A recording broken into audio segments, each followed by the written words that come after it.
Yes, there's Yeah. always a reason. There's always things that God would prompt us to do to, for it Yeah. to work out. That's good. Yes. Okay. Live right now. Oh, how do you? Oh, yes. There's Hi. a chat. Yeah. Yes. Okay. So I think this is the point where we have to share the new link, Okay. and I I'm need waiting to look for for it. the new Yeah. link to I think appear. once Jeffrey does it, I think we are good to go. Yeah. I think it's here. Okay. Good. Oh, okay. Done. Okay. Good. Yeah. Mine is still lagging a bit. Okay. Done. Let me share to the. Let me share to the group. Hang on. Okay. Yes. If any of you are free and would like to have insightful information this morning, well, maybe it's not so insightful, but nice, gentle reminder. Yeah, it's good. It's going to be good. Yeah. Okay. Yeah, I've shared in Future Ready Tutors, and I've shared Okay. in my own page, own post. Okay. Yep. Thank you. Okay. Good. All right. I think we can start. Yes. Everything is ready. Good morning. Yeah. Good And good morning, morning Monique. to everybody Yeah. watching. Good Thanks morning. for tuning in. Okay. Good morning, everyone. Yeah. Thanks for tuning in. Today we are going to have an interview with Monique, and right. Let me just introduce Monique. Yeah, by the way, I'm Jason. Yeah, I'm the host for today. We have Jeffrey, who is working very hard in the Yes. backstage, yeah, to make all this Thank possible. you, So we hope Jeffrey. you like this platform that you see. Yeah, it's Yeah. the fruit of hard work from Jeffrey. Okay. Yes. This is the second in the series of interviews. So the first one we had Gary with us. So today we have Monique. Mm, Let me mm. just introduce Monique very quickly. Thank Now, you. Monique has been an educator for more than 15 years, both in MOE and privately. She predominantly coaches primary school children in English language for all components of the examination. A mother of 3 children, her time is spent between coaching students and nurturing her children.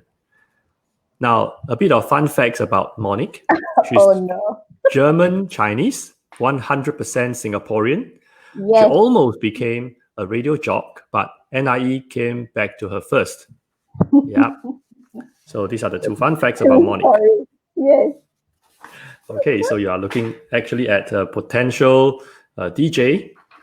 Uh, maybe on hindsight, thank God I wasn't, because I think NIE tamed me down to be a teacher. If not, I really wouldn't know what I'll be saying on live radio. It would be a lot of nonsense and I'm sure you'll be fine. Okay, good. So, Monique, I would like to ask you uh, the first question. Okay.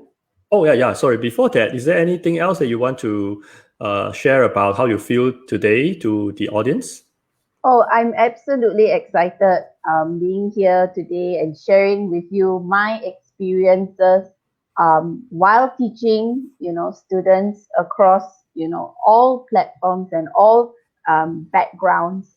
And I think it's so important that what we are sharing and discussing today, it's for people to be mindful of, especially when we are teaching students, when we are teaching primary school students, actually even any student, um, and while we impart knowledge, I think empathy is something that, while it's easy to talk about, but sometimes in the whole rigor of our education system, that is sorely lacking, um, between teacher and student. And not only teacher and student, I think as parents, I'm a mother of 3, and again, living in Singapore can be very demanding.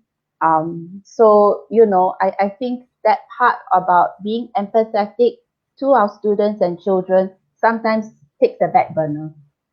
Yeah. I think this word is really important to you, this empathy word, because I think Yeah. throughout our conversation yesterday and throughout our preparation, I can see that this word keep coming up. And I'm not surprised that you actually choose to talk about this topic. Mm. Yeah. Okay. Yeah. Maybe just tell us a little bit about what got you started to be a teacher. Okay. So, as I mentioned before, after graduating from poly with a mass communication diploma, I found that I really like speaking a lot and talking a lot. So I figured, the two occupations that allow me this platform is radio or teaching. So I applied for both. And prior to that, while waiting for responses, I was also taking up part-time jobs, doing tuition and also doing enrichment programs. And while waiting for about a year, NIE came back to me. So MOE got to me first. Uh, and that's how it began. And I think throughout the course of NIE, and also throughout my teaching career, both in MOE and in private institutions, I really enjoyed, like, coming to work wasn't taxing. I think that's where I really found my calling, that I want to interact with students. And, I think I find great joy in that. So it has stuck with me. A lot of people say, "Oh, why don't you go back to the media? Why not try something in media, since you have that flair?" But there's something about connecting with children and connecting with students that I absolutely enjoy. Um, so that's how it started. Of course, after MOE and once I got married and kids came along, again, my children also became a priority. It comes. I think it's in most teachers, parents who are teachers who are parents. Back of your mind is, how much time do you want to spend? You spend with other people's children, but at the same time, you have your own kids too. So I think that's why I kind of stepped out of MOE so that I could try and balance the both things properly, and also working in smaller groups with children allowed me to interact with them better. So that's why I'm still doing what I'm doing, and I'm happy about it. I see. Is Yeah. there any reason why you choose to focus on this particular age group that you are working with now? Okay, I think one, puberty scares me. I will be very frank with you. I would not know how to deal with my own kids when they had hit secondary school. I think primary school, there is still that innocence and that light in their eyes. Don't get me wrong. I'm very aware that secondary school students are very mature, and you don't have to be childish all the time. You can really have adult conversations. But there's something about primary school children that when you say something and they laugh at it, it brings that joy, or you can connect with them. Maybe I'm still a child at heart as well. I would rightly admit I still love animated movies above, all the complicated, other types of shows. So there's just something about kids that I love interacting with, and it still sticks. So the same kind of feelings you still go on? You Yes, still feel the same way yes. after all these years? After all these years, I think it's just maybe again my own personal preference, that I can still foster some form of interaction with them. And honestly, children at this age group, they are not only vulnerable, but they are very honest people. They will be the most honest children age group you will ever come across. And what they say and how they view the world sometimes really fascinates me a lot. It really gets you thinking, like, wow, they really think of that this way. You wouldn't think of it as an adult, because we've gone through life, we know what to expect.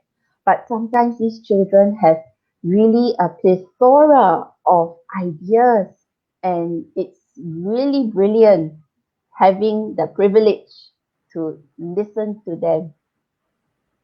Do you have anyone that any particular event or any single person that that kind of spark off this whole desire to teach, or spark off this love for children in your life? Maybe That it's like a teacher or single event that maybe somebody encourage you or hmm, show you how wonderful it is. those are very good questions, Jason. I think my mother would vouch that from young, I always loved interacting with children. Like I had this affinity to approach babies and play. But as I grew up in primary school, there is one particular teacher, and she still teaches today, Jason. To think that she's still a primary school teacher now. Um, she goes by the name of Mrs. Maria Tan. She currently is in MGS at the moment. But she taught me back when I was in Raffles Girls Primary School. She was my P1 and P2 teacher. And she was the most delightful lady um, that I've ever come across. Even till today, when I meet her or bump into her, she still has that zeal and that, light in her eyes when she meets you. So I think that presence in the classroom when going through the 2 years with her was really deeply impactful. She never shied away in joining us for games. She never shied away in terms of really getting on her knees to talk to us. Again, we're really small then. So, yeah. So I think that really impacted me a lot, and I will never forget her. And she would definitely be a very pivotal person that kind of chartered me to enter teaching in the first place. And to make me feel as a teacher that it's okay to be animated with your child, with your students, that it's okay to just stop teaching and listen to someone who maybe isn't, or is going through a struggle. That it's okay that academics aside, every child matters and every child has a voice and should be heard if they are not being heard already at home, for example. Wow. Okay, those are Yeah. very high ideals. I wish I had a chance to know Miss Maria Tan, right? Mayor Tan, yes, Maria she Tan. is Wow. an absolute gem. I'm not sure if she's watching or if her friends know that I'm talking about her. Please let her know that her ex-student really, really is appreciative. Just so meaningful. Yeah. So good. Okay. Okay. I would like to ask you the next one. Next, the question that let us understand a little bit about your wisdom. Okay, Okay. can you give us three biggest advice that you know about how to build instant empathy with your students? Okay. Again, I think empathy is something that is very personal. You know, for others, again, it might not be just based on actions or it might not be based on what we say. Empathy comes in many forms. So again, it's very individual. Again, I am not a licensed psychologist. I am not practicing, these are all just based on my experiences and what I feel has worked for me. And I really hope it works for all of you because I think our children are in a very different situation compared to what we went through all those years ago. I mean, I think if we just look at PSLE alone, how it has evolved from our time to now and next year with the new grading system of achievement levels, that's going to be uncharted waters for everybody, not just the students, the teachers as well, and especially those entering secondary school, how that is going to affect. So I think my first one would be to manage the expectations. I think as teachers or even as parents, especially those of you who are coaching your children at home, I think we do need to manage the expectation of the child and manage the expectation so that we don't overwhelm the child. Of course, living in Singapore, it's a huge rat race. It's a very, very competitive rat race um, for everyone. And every child is so different. I was speaking to some parents yesterday, how their children, while they want to pursue their art art dreams of entering SOTA, right? But at the same time, they're like, but they still have to do well in their academic. Everything here must be 90, 100, 99, And for a child to manage that, again, we must remind ourselves they are all of 12 years old, you know. Their brains are not developed yet fully, brains, in actual fact, our brains only fully develop at 25. So because they are still developing and they're still managing all this, I think it is so vital to really manage the expectations of how well a child can do, whether or not they are excelling in a certain subject, and even more so when they are struggling. So, in this light, I would like to say celebrate the small wins, and that's how we manage the expectation. And when we celebrate a small win, even if it's a slight increase of 2 to 3 marks, or if say in a composition, right? Maybe they didn't score that well, but you go, oh wow, you actually made an effort to reduce your grammar mistakes in this passage. So I think this celebrating the small wins and encouraging a child really gives them that affirmation that hey, I actually can do this, you know, I can do this, and even if it's a small, it's a small success, that it's appreciated and that we are able to acknowledge that we're able to acknowledge that they can do it, and that will boost their confidence. So, yeah, that would be my first biggest advice to Uh, everyone. Sorry to interject a little bit. Yes. What about the expectations for the parents? So that again, I highly recommend usually to my students and to their parents to discuss. I think there is very little communication between child and parents sometimes to really figure out what is manageable. Usually, I think in most households, and I'm guilty of it sometimes, it's a one direction communication, which is parent to child. You must study now, go and revise now, go and do your 习字, go and do this, but there is no, like um there is no communication like from the child, like, okay, how well do you think you can do, okay, and get their ideas, get their thoughts on what they feel they can achieve. Of course, as a parent or as a teacher, you have to also balance it and see whether it is realistic, okay. But I think at the end of the day, I would say a good majority of children, if they are given that autonomy to decide how well they can do or how well they can manage, I would say that they are able to do it. They are very able to do it. So long as you also give them that trust and you give them that autonomy to decide how they would like to chat. Because if it's always coming from the parent, it may not be what the child wants. I've heard of countless stories how children are being, pushed to the limits with, all sorts of enrichment, maybe for DSA, especially when it comes to sports, music, or arts, but they don't like it.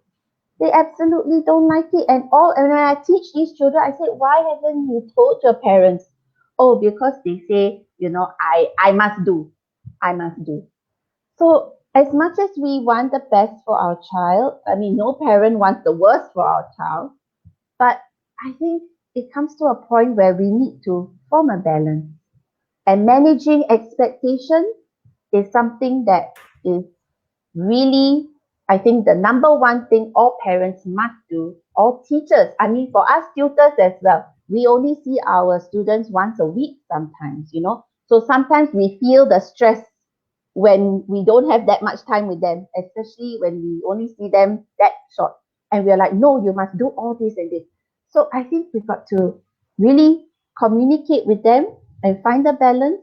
And when we manage that, the child feels a bit more assured that we are in this together, we are journeying together to helping them. Sometimes Yeah. I hear this this line of thoughts, right? That says that children being children, they will naturally want to take the easy path. So, for example, if you send them for some kind of enrichment class, maybe just for example, you send them for robotics, and after a few lessons, they say, "Oh, you know what? I don't think I can do this because it's quite hard." So, so some parents will tend to say that, "No, it's okay. I paid for it. Just go for it," and you are just being lazy.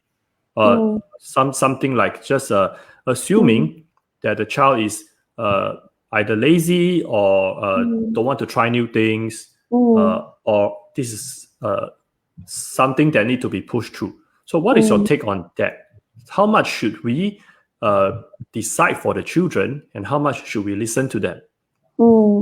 Okay, I think on that example, when they try something and immediately they say, oh, I don't like it and all that. And of course, the practicality part comes in and says, look, we paid already. I think it is therefore important to hear the why, or how can we help you enjoy your experience better? Is it maybe sitting away from someone in the class that is, there can be so many factors why. I mean, I think a lot of times when children say, I don't like it or I don't want, it may just be a knee-jerk reaction, but because again in robotics, there's so many elements, there's so many parts to complete that they haven't reached that point where they might have actually enjoyed it. So I think prior to that, committing to a class, whether it's robotics, there has to be a discussion. There has to be that discussion with the child and say, look, okay, we are going to try this and we need to be committed. So I think there has to be some form of an agreement made and say, look, these are the implications. I think it's not wrong for parents as well to express their feelings and say, mommy and daddy are spending this amount.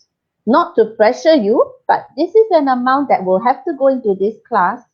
So for the whole duration, I think we also need to manage their expectations and say, if you want to try this out, this is what you need to do and you have to stay the course. Because if you don't, then there will be consequences or there will be repercussions. And it also then tells me you are not forming some form of resilience or grit. So I think prior to signing up, there has to be that discussion made and that agreement made. I've heard parents come up with contracts, very simple contracts with their children, yeah, so that they don't, or it's, known in the house that this has been the agreement. And if after this period you don't like it, then they don't feel fearful to express. Okay, I've heard children as well who are very frightened to tell their parents, that they don't like something with the fear that they'll be scolded. You see, you make me waste my money and all that. I don't think that would be fair as well, to a child to feel guilty about something like that. So, it's a very delicate balance, but I don't think it's impossible to do that. So I think when it comes to children who straight away say lazy or that I don't want and all that, I think don't jump the gun. Don't jump the gun to assume that it's, that the child is lazy or the child is, not performing. Because again, everyone is individual. I can share with you with my three kids, and all their interests are very different between them. I always tell my friends, same factory but different products. I would rightly say that. And to be very quick to say that they don't like something and you say no, they must push through. Don't care. You are thrown a deep end, go survive. I think that might be very counteractive for a child, because then they will always feel abandoned. They will always feel that, I'm not being supported. Even though I'm struggling, I must still struggle on my own. Um, I mean, I'm coming from the primary school, like maybe the preschool to primary school ages. So I think at that age group where their brains are not fully developed to figure out what to do or to develop resilience, it's really not ready. They are just physically, like mentally not ready to do that. So I think again, that's where the managing of expectations, and that's where empathy comes in, so that the relationship is not strained either. I think the worst case scenario for any parent is to have a strained relations with their child. So yeah, Yeah. I think Okay. that would help. Yeah, I like it that you are really engaging the child, even you're talking about young child, you're engaging Yes. them, trying your best to Help talk in an them make adult that way decision. to help them to Yes, understand yes, consequences, yes. and what is called, you agreed to something and you should stick to it, and Mm, at the same mm, time balance it with, it's okay if you really, there's something you need to tell daddy mommy, it's okay, yes, you can always do yes. that. I think Yeah, no child should be fearful of communicating with their parent, whether it's positive or whether it's negative. that's great. Yeah. Okay. Okay. So what would be the second advice for establishing empathy? I think a lot of time, the knee-jerk reaction for parents is to highlight the bad. Highlight. I think whenever we meet our friends, I think it's very easy for us to say, my son, very lazy, and very what. Like it's very easy to talk about the negative to our students or talk about their negative traits. But I think if we change our mindset and we shift our focus, and when we can catch them good, especially when you just see them do a simple thing like picking up rubbish in public, like on the floor and throwing it in the bin. I think these things are very, very crucial to building up their not only their confidence, but to show that you're actually acknowledging their good behavior. So this is what we call positive reinforcement, you know. And the more you catch them good, as I say, and many teachers would know this phrase, catch them good, um, then you would see that they would be more proactive when it comes to studying. If you catch them, doing their own work on their own accord, I think these things, if you can pick up on and affirm the child, I think that, really then encourages them to do the things, or rather the things that you feel are good for them. Because by harping on the negative all the time, and you go, you see, already 6 o'clock, why haven't you yet? If we keep barking at them like that, after a certain time, they are going to be numb. And again, I am guilty of this at times, especially when we have time constraints as tutors. We have that 2 hours with them once a week. Every single minute is precious, right? So sometimes to just get the flow going, we tend to, hey, stop, especially now with online learning, you have children playing with virtual backgrounds and you go, hey, stop it, and you have to, so that becomes becomes a hostile environment, I feel. So I Hmm. think we also, as much as we also need to pinpoint, don't get me wrong, it's not that we shouldn't discipline our children. I'm not advocating that we shouldn't. I think assertive discipline is something that is good for a child, but it shouldn't just be about harping on their bad.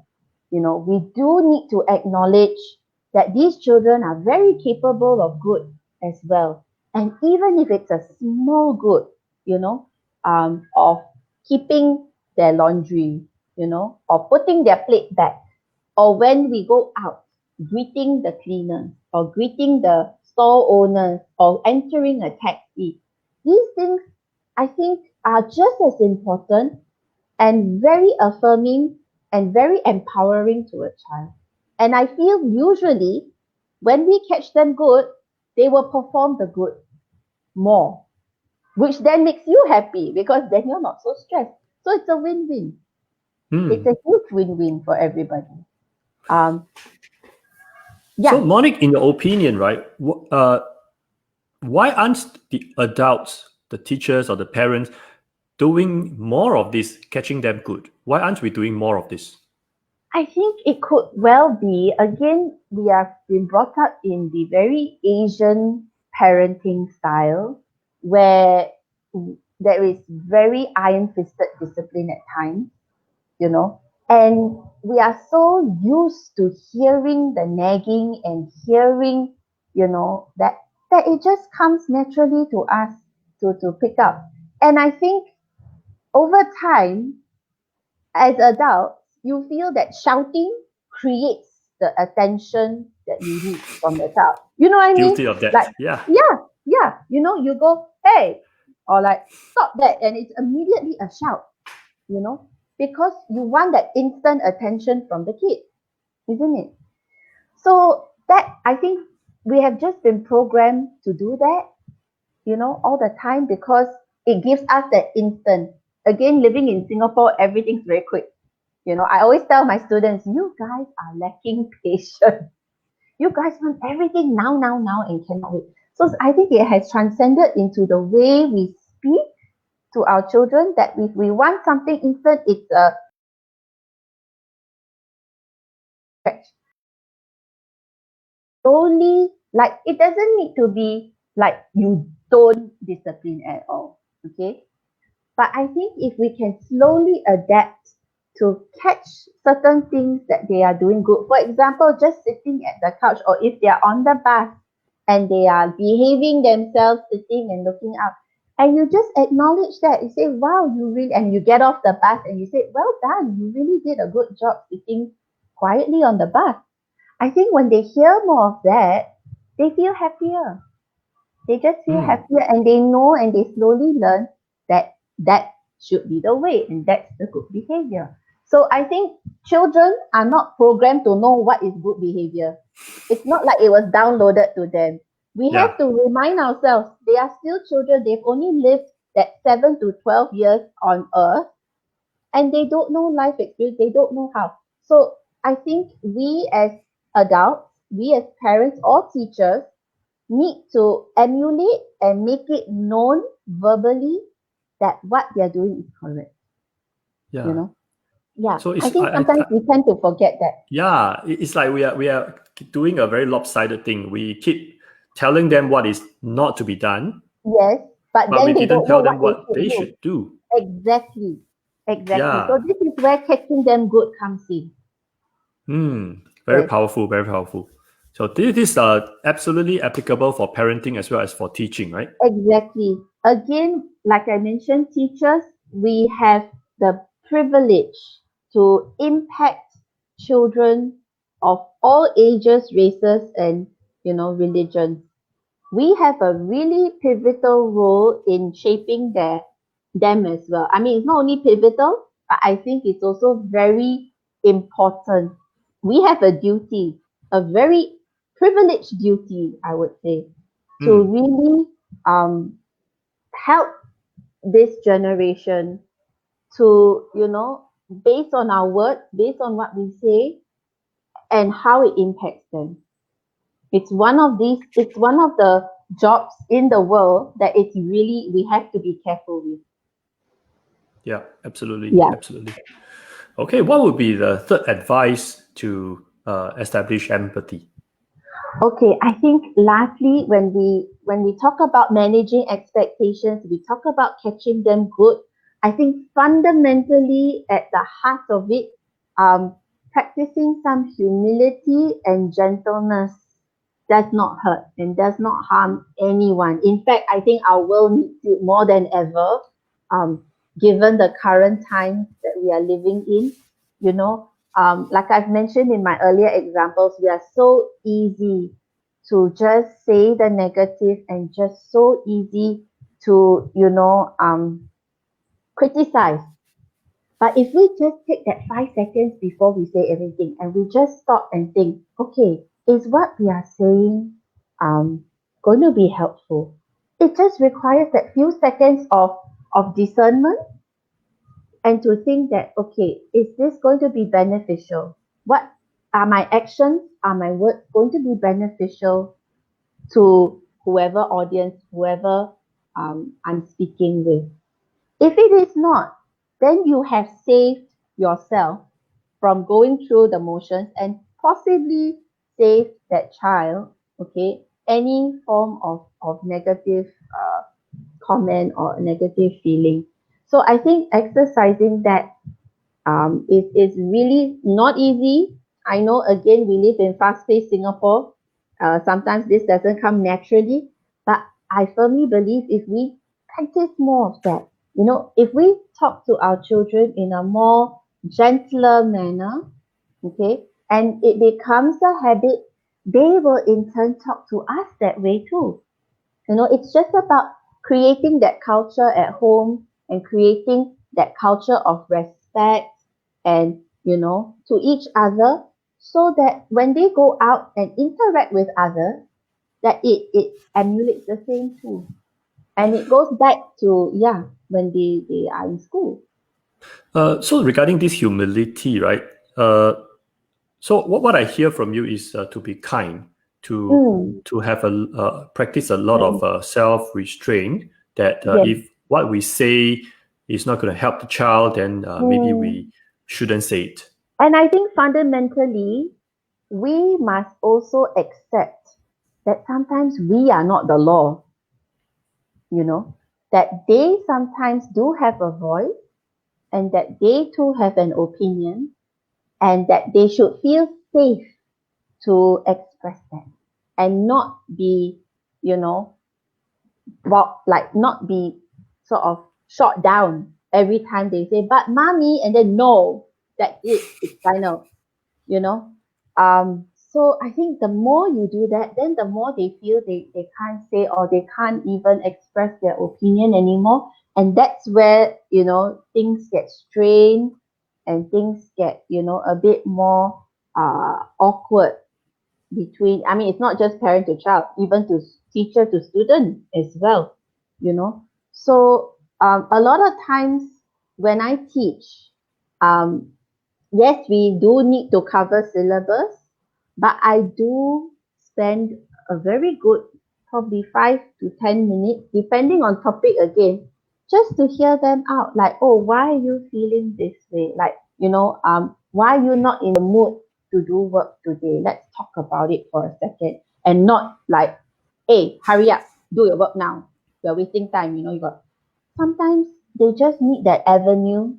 They need that safe zone to let it out or to even just express an opinion, Mm, which yeah, then makes it healthy. yeah. So when I hear this word humility from you, what I gather is that to not only to have the humility to as a teacher to say that Mm, no, I'm not the law, and yeah. there are just infinite knowledge out there, and then Mm, we are I can be wrong, yeah. but also to have the humility to understand, to acknowledge that I really don't know everything about this boy or this girl in Mm, front of me, what he or she is mm, going through. There could exactly. be a lot of story going on behind. Yes. Maybe there's something happened in the morning that Yes. caused this child to behave this way. Yeah. And or even in school, friendship issues are big problem among students as well, and what they are what how it affects them in throughout the day. So we have to see that they are humans as well. Not always it's a adult having the bad day. We always say, oh, I'm having a bad day. It's not just adults. Children can go through it as well. So I think it's about exercising that, we don't always think it's all about me. It's also about them too, that we need to kind of lower ourselves to them and say, hey, what's wrong? Or finding out. So do you have any case study or any incident that happened regarding that illustrates these 3 points very well that you can share with us? Okay. Not mentioning names, but I think very, very common one is especially with students in the PSLE years. They go through so much stress in school, and then on top of that, the classes they take outside. So I had one girl who was very on the ball, would tell me, Miss Monique, I can do all of these papers, no problem. And she was asking for like almost 4 test papers a week, and I said, are you sure you can manage that? It's a tall order. Yes, I can. Yes, I can. And then, as I teach her more and I slowly, sense that she's trying to, impress. A lot of children, honestly, all they want is to impress and to also hear that you encourage. But then, because I was seeing some alarm, like I was seeing a lot of red flags with her. One, you could see she was very anxious. She was very skittish. She was very, any single mistake would be like a, oh no, she got very, very anxious to a point where her mom found her in the corner of the room, just weeping, weeping and weeping because of all the stress that had happened. And I was already warning the mom. I was saying, I think we need to go slow. We need to go slow and we need to manage her expectation that it's not a bad thing if she doesn't get A star. Like we have to manage that. And I think slowly with that, she came to accept that it's okay that if I don't do well and that she's really doing her best, and we continued to affirm her and slowly she then regained her confidence. She herself was very relieved not to do so many papers because she thought that by doing more, it would impress more. So in her mind, her mentality was the more the merrier, and the more the better, right? So I So she think wanted to impress the parents as well as impress you. yes, yes, and this was very strange to me because again, I am the type of person that is, it doesn't matter whether you get 10,000 or 10 papers. I think as long as you put in your best effort and you have put in, you have not, shortchanged anyone. That to me is really the test of character. So over time, thankfully, and before PSLE, she managed to, get herself together and calm herself down. So yeah, and I'd probably like to share this analogy with everyone today. I think this is so impactful. Our words to anyone, whether it's students, whether to our children, have the power to heal and the power to harm. So this story goes that a mom was having a toothpaste squeezing competition with her son. Okay, she was trying to teach the son a lesson because the son was very fond of bullying and very fond of disturbing people and hurting others. So she said, okay, come, let's squeeze the toothpaste now and see who can get all the toothpaste out in the fastest time. So the son was on board, saying, yes, okay, let's do it. So they start squeezing with all his might, twisting the whole tube, and all this toothpaste comes out, right? And he wins, of course, right? Because they want to win. They are so eager. And after that, the mom goes, okay, well done. You really got all that toothpaste out. Now let's put it back in. Let's put it back in. And of course, the son has huge struggles trying to scoop and squeeze back every single bit of toothpaste in. Of course, it won't work. Of course, it doesn't go back in. So the mom says, this is what happens when we say things out of jest, and we think it's funny and all, but the damage is done. And it cannot be Wow. undone because we can't put back the toothpaste. So we can't take back our word in whatever we say or whoever we say to anyone. That's So a good story. So this, I feel, really encapsulates my philosophy on empathy. Empathy to children, empathy to students, that what we say or how we react to them is greatly impactful. And if we approach it wrong, or if we approach it in a way that will generate a negative outcome, the damage control for that is going to be really an uphill task. Yeah. So yeah, I would like to leave everyone with that. Hopefully it resonates with everyone, and Yeah. hopefully it will benefit you Yeah, yeah. slowly. It's a good story to tell kids because toothpaste, right? You can find Yeah, it everywhere. exactly, and the way they squeeze. I mean, you have kids too. I don't understand Yes. these children how they squeeze toothpaste, but It's a good yeah. story. It's a good Mm, reminder. Okay, next one. I would like to open the session to Q&A. yes, So yeah, let's see what the audiences have yes. questions While for I you. take a quick sip of water. Yeah. Okay. Yeah, any questions? Okay. Okay. First question: how do we build rapport and empathy with introvert students? Okay. These are I very have, in thing yes, introverts. yes. I mean, we have profiles of children from all types. I would say introverts are, I love introverts because the minute you can get through to them, what they have in mind or what they have to say is highly, highly fascinating.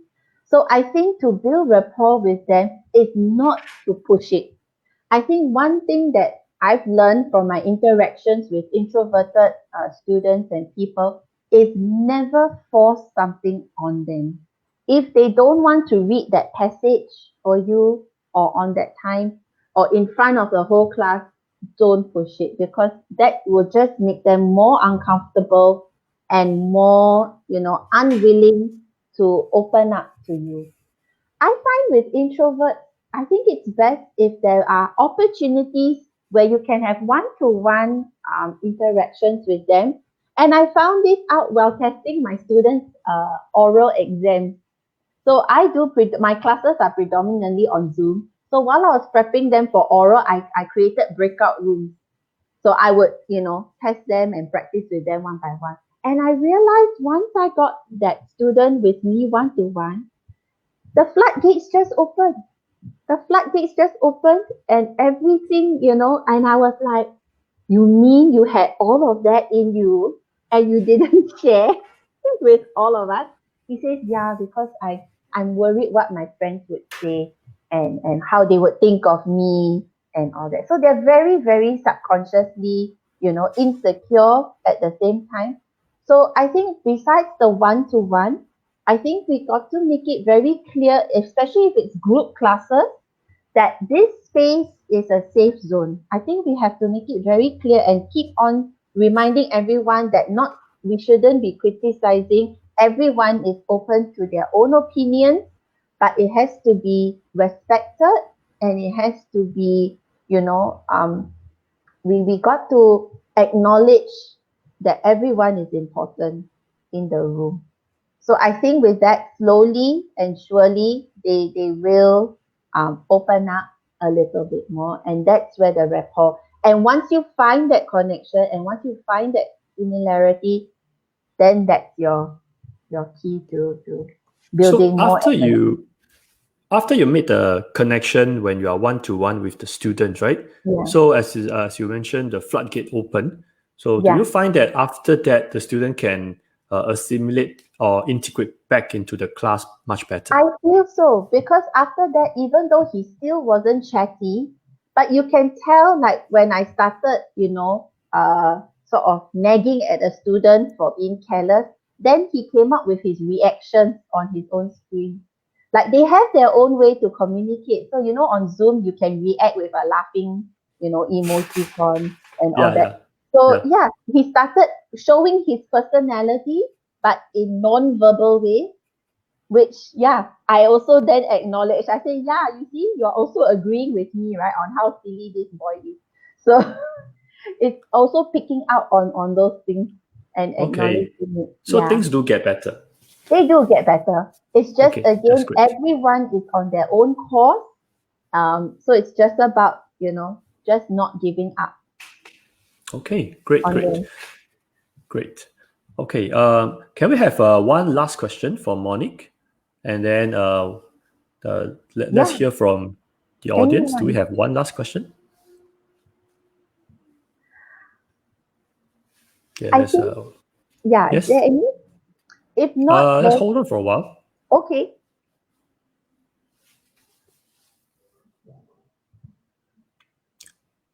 Okay, doesn't seem like there's any question coming up. Well, if anything, I think there will be one last, or not say question, but like a question I get from parents or not.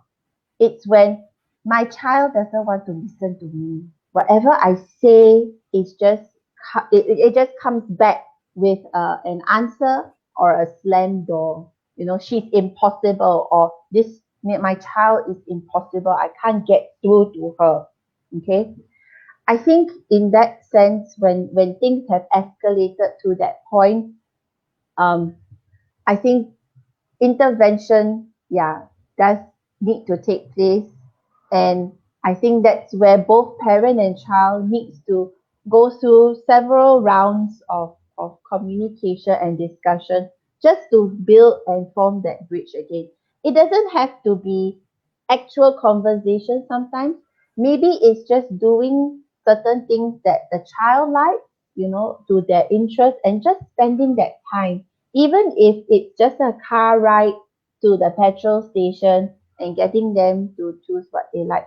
I think a lot of parents are very frightened to show their soft side, to soften up and say, hey, okay, I'm here now. Let's let's really figure out how we can improve each other, or how can we improve the relationship. Because when it comes to that point, it really gets so hostile at home. And I think then in turn it then affects their academic as well. They're not focusing. They are just shut to the whole world and go, heck care already, I'm not going to study, and what's the point in studying when I'm being barked at all the time. So I think it really is so important, and I go back to the topic again, that empathy is easily done, but we need to take charge of it. We need to purposefully take charge of showing that to our kids, to our students, um, so that at least, yeah, everyone's happy. So, so instead of sitting down, say that let's trash this out. So you're suggesting that just go for something that the child enjoys, Yeah, and like, put yeah. that as a first step. I mean, of course, talking it out is one of the ways, but it's not the only way. There are non-verbal ways to really, reach out to a child, and it can be through activities. Okay, it can just be going down for an ice cream, going somewhere and just take a walk. Even if there's silence between the two of you, at least there is, that you show the child that you are supporting and you're there together with them. So sometimes not all solutions are verbal. It can be Yeah, actions as well. Yeah. So I just want to tell everyone that, so it's not just about talking out. I think it has to then lead to actions too. so I just want to take this chance to share a personal story. So I Mm, remember when I was young, my mother is a school teacher. So mm. as a school teacher's child, right, you have double expectations. Oh, yes. Yeah. So what I experienced once was that uh, I understand that my mother is wants me to do well in school, so she's anxious about my performance and all these things. So as all parents do, so she will say, "Do this, do that," and when I don't do my homework, then she Mm, will get upset. So there was mm, once I felt very how should I put it? I felt uh, I felt that I was only valued for my performance. It's almost like if I don't do my homework, then will you stop loving me? So that is the question that comes from the deepest part of my heart. And so I ask her, so if I don't do well in school, will you still love me? Yeah. So thankfully, my mother, she just patted my head, and I don't remember she saying anything, but I felt that okay, that was a She assuring affirmed. answer. Yeah. So That's I so think nice. probably sometimes kids, they may feel that. Yes, yes. Yeah. And they will feel it, especially when it's genuine. Kids are the best radars for when you're faking it or not, you know. So I think they do know. Yeah. We have one question from Yes. Andrea. Yeah. What is one good way to stop extroverts from talking too much during lessons? Thank you. I think Andrea Yes. probably has problem with extroverted students. Yes, I mean, I'm with you on this, Andrea, because those are another profile of students we have, the highly excited, the highly I must be heard kind of student.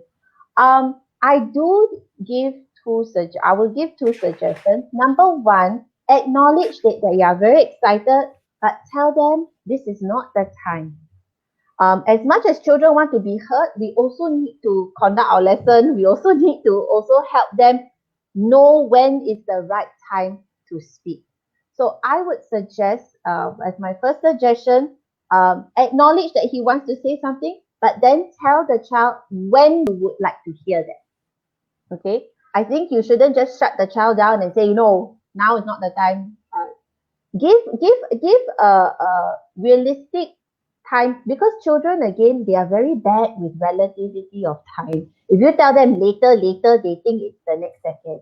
So you could say, after I finish this section and we go through all the questions, I will give you that time to tell me what you want. Okay, so you set a very structured time to give the child when they can speak. I think that's important for them. Then at least they know what is the sequence of what they should do first before their chance comes along. Now, I know there are children that like to ramble on and on and on and on and on. When you ask them a question and then they just blah, blah, blah, blah. One of my techniques I do is I give them a word limit. I say, I give them a word limit. So I will say, Jason, if your question is more than 10 words, I don't listen to you anymore.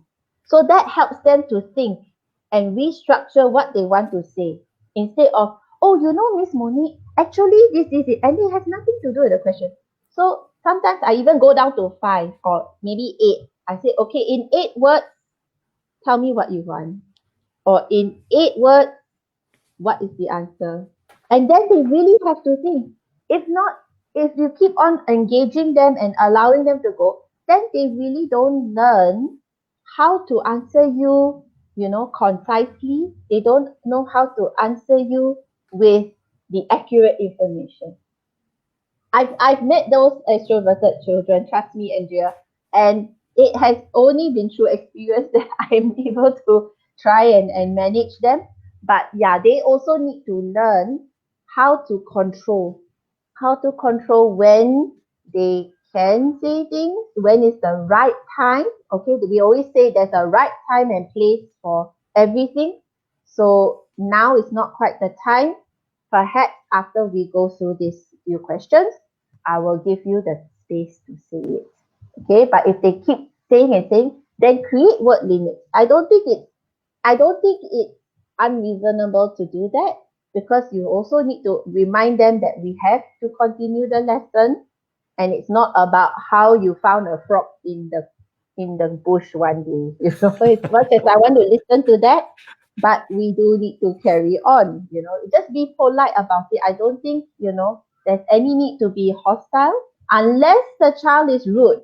I will make that exception if they are rude, but at that point, that's where you also kind of catch them and emulate how they should be in a more polite and respectful manner.